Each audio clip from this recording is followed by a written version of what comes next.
Bonjour et bienvenue dans cette vidéo. C'est votre serviteur Hippolyte Iti de l'Institut Grande École des Médias.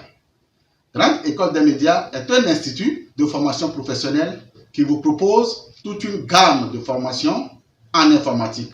Nous pouvons citer entre autres le génie informatique, la réalisation audiovisuelle, l'ingénierie de son, l'infographie, la maintenance informatique et réseau, le développement d'applications web et gestion, la comptabilité informatique et le secrétariat bureautique.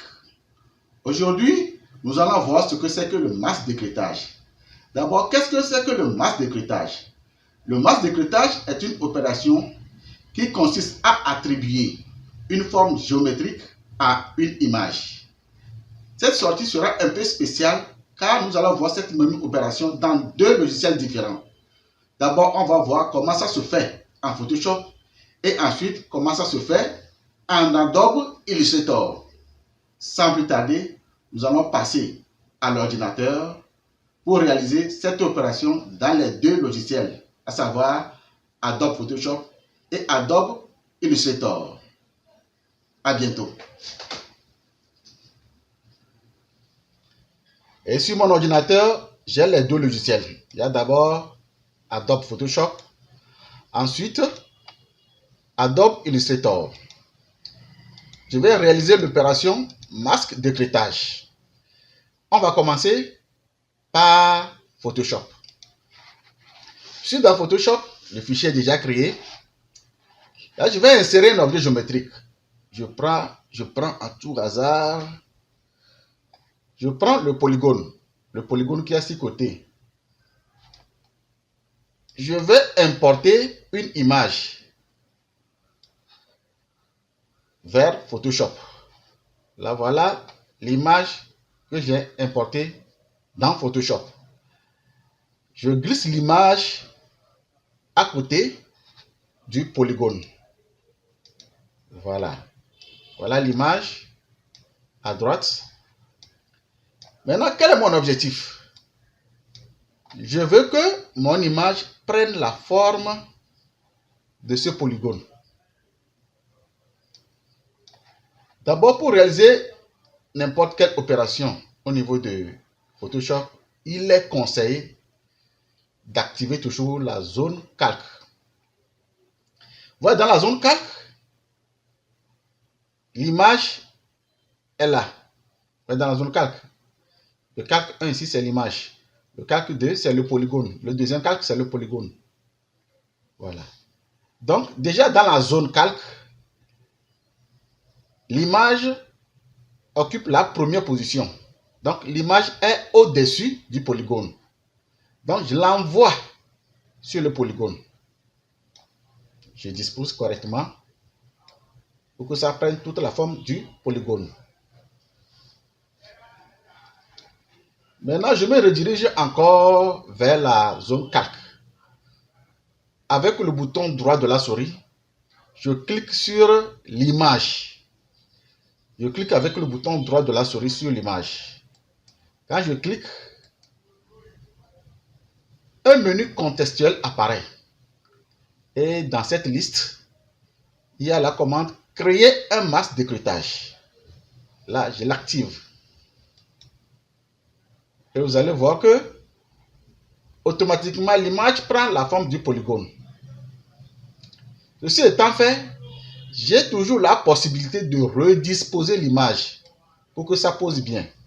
Pour le moment, l'image aussi fonctionne d'une manière libre. Donc, j'ai la possibilité de redisposer l'image dans la forme du polygone. Maintenant, après satisfaction, il est conseillé de fusionner les deux objets, c'est-à-dire l'image et le polygone, pour que son exploitation, bien son utilisation, nous soit facile. Donc, je sélectionne dans la zone calque l'image qui est en haut. J'active la touche Shift ou CTRL. Je sélectionne aussi le polygone. Les deux étant sélectionnés, je relâche la touche Shift. je clique avec le bouton droit de la souris. Et dans le menu contextuel, je trouve la commande fusionner les calques. Quand j'active la commande fusionner les calques, les deux objets deviennent un seul. Vous voyez, non? Que je vais manipuler facilement. Mais attention, pour réaliser cette opération de masse décryptage en Photoshop, il faut que l'image soit au-dessus de l'objet géométrique. L'image doit être toujours placée au-dessus de l'objet géométrique. Sinon, ça ne marchera pas. Voilà l'opération qui est réalisée avec le masse décryptage au niveau de Photoshop. Maintenant, je vais aller au niveau de Adobe Illustrator pour réaliser la même opération. Sauf qu'ici, il y a une petite différence. Là, je vais toujours insérer la même figure géométrique, le polygone de 6 côtés. Là, bon, je vais changer la couleur pour que la couleur du fond, pour qu'on puisse bien se retrouver. Voilà. Maintenant, je vais importer une photo. Je vais importer la même photo d'ailleurs vers Illustrator. Là, je copie. CTRL-C ou bien copier. Je copie. Et quand j'arrive au niveau de Illustrator, je colle CTRL-V. Je peux réduire l'espace, l'écran. Je peux réduire l'écran pour avoir accès à toute l'image. Avec CTRL+, je peux agrandir l'écran. Voilà. Maintenant, l'objet géométrique est à notre gauche, l'image est à notre droite. Nous voulons que l'image qui est à droite prenne la forme de ce polygone. À la différence de Photoshop, au niveau de Illustrator, l'objet est toujours placé au-dessus de l'image. Alors qu'au niveau de Photoshop, l'image est placée au-dessus de l'objet. Mais au niveau de... Voilà la différence. C'est là où il y a la différence. Mais au niveau de Illustrator, l'objet est toujours placé au-dessus de l'image. Cela veut dire que l'image est placée en dessous de l'objet. Voilà. Quand je vais l'amener directement, l'objet passe en dessous de l'image. Là, je vais l'envoyer en haut. Je clique avec le bouton droit. Je prends disposition. Premier plan. Là, il occupe la première position sur l'image. Et après avoir disposé l'objet géométrique sur l'image, on sélectionne les deux.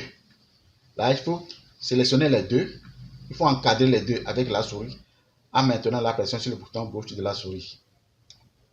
Donc, les deux objets étant sélectionnés, sur les deux objets, on clique avec le bouton droit de la souris et on choisit créer un masse décryptage. Lorsqu'on active la commande créer un masse décryptage, l'image prend la forme du polygone. Voilà. Voilà. Donc, je reviens au niveau de Photoshop. Pour y parvenir, pour réussir le masse décryptage, l'image est toujours placée au-dessus de l'objet. Mais au niveau de Illustrator, l'image est toujours placée en dessous de l'objet. Cela veut dire que l'objet passe au-dessus de l'image avant de réaliser l'opération de masque décryptage. Nous voilà arrivés à la fin de cette vidéo. Merci pour votre aimable attention. Pour toute information, veuillez nous contacter à Grande École des Médias sur le numéro 70 62 95 86. Abonnez-vous à notre chaîne pour ne rien rater de nos prochaines publications. Merci et à bientôt.